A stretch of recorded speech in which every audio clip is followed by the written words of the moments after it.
Hello, listeners, and welcome to God's Story for Kids. I'm your host, Henry. You can call me Hank. And I'm Sophisticated, Sophie for short. So, Hank, did you hear the big news?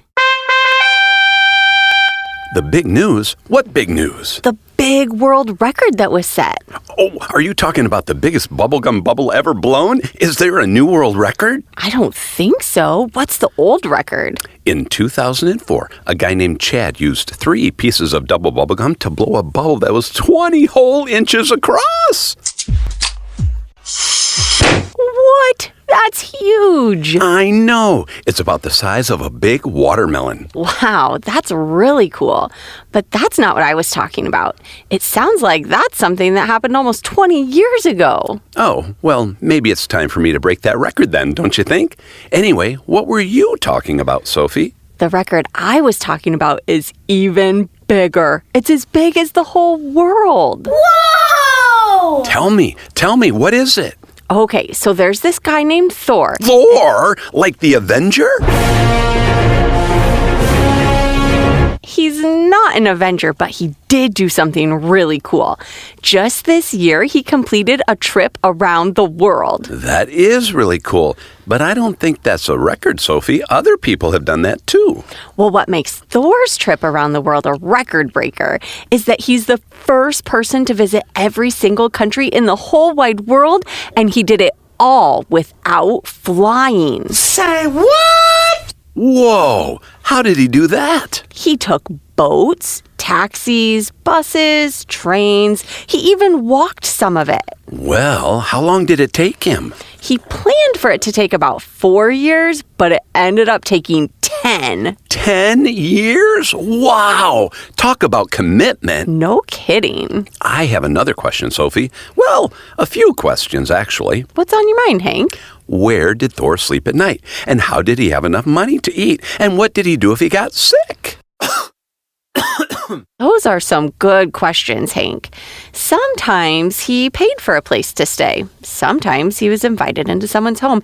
And other times he had to sleep outside. He tried to only spend $20 a day for everything he needed, including food. And you're right, he did get sick sometimes, but he made it through just fine. Well, didn't he miss his family? I don't think I could do something like that. I'd be way too worried. Same here. I don't think that'd be a great idea for most people to do. Yeah, I mean, I have enough things to worry about just living my normal life. What kinds of things do you worry about, Hank? Oh, just the usual stuff. If my mom will let me have extra syrup for my pancakes, how long I'll be able to play on my tablet after dinner, what I'd do if a bug got stuck in my ear. Wait. Do you actually think about bugs getting stuck in your ear? Yeah, don't you? No. What other worries do you have? I worry about my mom forgetting to pick me up from school. I worry that my friends don't actually like me. I worry about being different. And sometimes I worry that I'm not good enough. Some of those things are kind of tough, aren't they, Hank? Yeah. How does it feel when you worry about those things? It doesn't feel very good. My stomach gets all wiggly and my chest feels tight. Sometimes it even feels like an elephant is sitting on me. I felt that way before, too. And you're right, it doesn't feel very good at all. In fact, it can even feel kind of scary sometimes. So what do you do when you feel that way, Sophie? I try to stop my worries before they get too big. But how?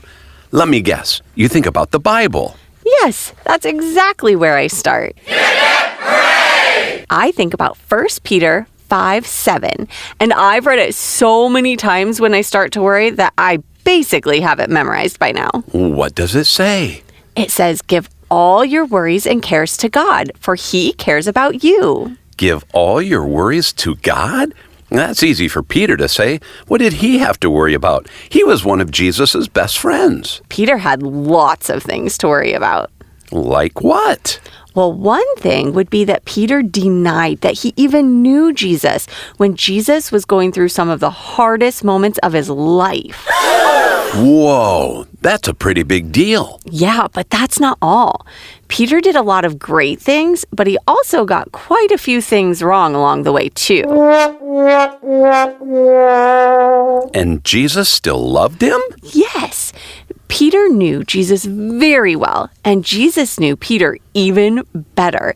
So if Peter was telling us to give all our worries and cares to God, then I believe him. It's probably a good thing to do. But what's God going to do about it? What can he do? Give all your worries and cares to God, for he cares about you.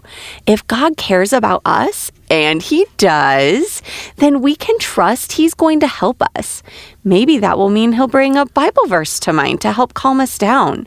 Or maybe he'll have a friend say something encouraging at just the right time. Oh, I know another one. Maybe he'll remind me to take deep breaths like my mom always tells me to do. Ooh, good one, Hank. And you mentioned your mom.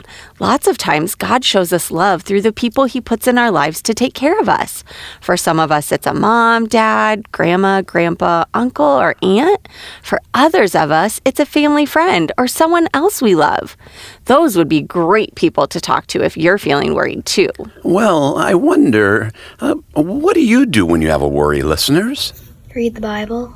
Ask someone if you can talk to them. I would be alone for a little bit and think about it. You can write about it. Dance like no one's watching. Talk to your parents about it. You can pray to God. Those were great ideas. And remember that you can always come to God with your worries. You can give them to him and let them go. And this is where your story meets God's story, kids. You can give God your worries because he loves you. He loves you so much. It's a love that's bigger than the whole world. Speaking of the whole world, do you know any other world records, Hank? Maybe when we start to worry about something, we could distract ourselves by thinking about how to break one. You know I know, Sophie. Okay, so the world record for fastest time solving a Rubik's Cube is 3.13 seconds. Are you serious? 3 seconds? I can't solve one of those in 3 days. Maybe you can practice when you start to worry to take your mind off things. Good idea. What other world records do you know? Here's a good one.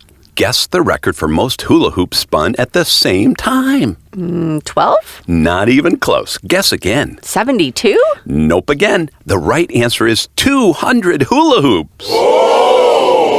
Whoa, that's incredible. There's another thing to practice to get my mind off my worries. What about you, though, Hank? What record would you want to try to break? There's a new record that hasn't even been set yet, and I think it sounds like one I'd really like to do. What is it? It's the fastest time to sort 30 M&Ms using chopsticks. The fastest time to sort 30 M&Ms using chopsticks? Yep. That's very specific. Yeah, I think I could be pretty good at that. As long as you don't eat all the M&Ms before you sort them. Well, we'll see about that. It's good to have goals, Hank. And listeners, we hope that your goal this week is to give all your worries and cares to God, for he cares about you. That's right. And we want you to always remember that you matter. You are loved, and you are part of God's story.